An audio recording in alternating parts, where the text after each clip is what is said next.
न्यायालय, कायदा आणि संविधान याच्या चौकटीत बसून कुठलाही निर्णय घ्यायला आम्ही तयार आहोत। आणि विशेषतः मराठा समाजाच्या संदर्भात मी पुन्हा एकदा सांगतो, जेवढे निर्णय मी घेतले आणि शिंदे साहेबांनी घेतले एवढे इतिहासात कधी झाले नाहीत। मराठा समाजासाठी सर्वाधिक निर्णय तुम्ही मुख्यमंत्री असलेल्या सरकारने घेतलेले आहे, तरीही जरांगे पाटील आज भर उन्हात उपोषणाला बसले। विखे पाटील त्यांना भेटायला गेलेले आहे। सरकारचे प्रमुख म्हणून तुमचं काय म्हणणं आहे? बघा, सरकार या प्रश्नावर नेहमीच सकारात्मक आहे। सरकारने वारंवार निर्णय घेतलाय। प्रत्येक वेळी जेव्हा अडचण आली त्यावेळी सरकारने निर्णय घेतलेला आहे। आणि या संदर्भात मी एवढंच सांगेन की सरकारची भूमिका पारदर्शक आहे, सरकारची भूमिका सकारात्मक आहे आणि ती भूमिका आम्ही सातत्याने मांडतोय। आणि यापुढेही सरकारची भूमिका ही सकारात्मकच असेल। आमचं सरकार सर्व समाजाकरता सकारात्मक काम करणारं सरकार आहे। आम्ही समाजांना एकमेकापुढे आणून भांडण करत नाही, सगळ्यांचं भलं कसं होईल हा प्रयत्न करतो।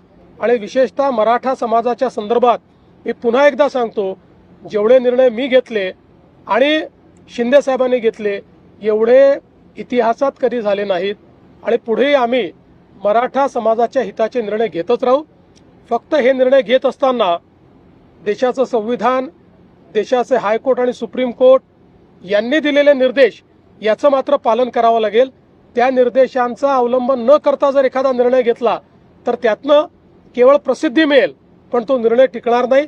त्यामुळे संविधान आणि न्यायालयाचे निर्णय यांच्या कसोटीवर जे निर्णय आम्हाला घेता येतील त्याच्या कसोटीवर खरे ठरणारे जे निर्णय असतील ते सगळे निर्णय आम्ही घेऊ। जरांगेचं आंदोलन सुरू झालं की ओबीसी समाजामध्ये एक भीतीचं वातावरण असतं, तुम्ही त्यांना काय आश्वासन? मी असं स्पष्टपणे सांगतो, एका समाजाचं काढून दुसऱ्या समाजाला द्यायचं अशा प्रकारचं या सरकारने कधीही केलं नाही, आम्ही करणार नाही। ओबीसी समाजालाही घाबरण्याची आवश्यकता नाही। आम्ही मराठा समाजाचंही त्या ठिकाणी समाधान करू, त्याकरताही सगळे निर्णय आम्ही घेऊ, पण त्यावेळी ओबीसी समाजावर कुठलाही अन्याय आम्ही होऊ देणार GR काढण्याची मागणी त्यांनी केलेली आहे। नाही, त्या संदर्भात आता चर्चा चाललेली आहे, एवढ्या डिटेलमध्ये मी बोलणार नाही। मी पुन्हा एकदा सांगतो, न्यायालय, कायदा आणि संविधान याच्या चौकटीत बसून कुठलाही निर्णय घ्यायला आम्ही तयार आहोत। प्राजक्त मराठा मंत्रालयाची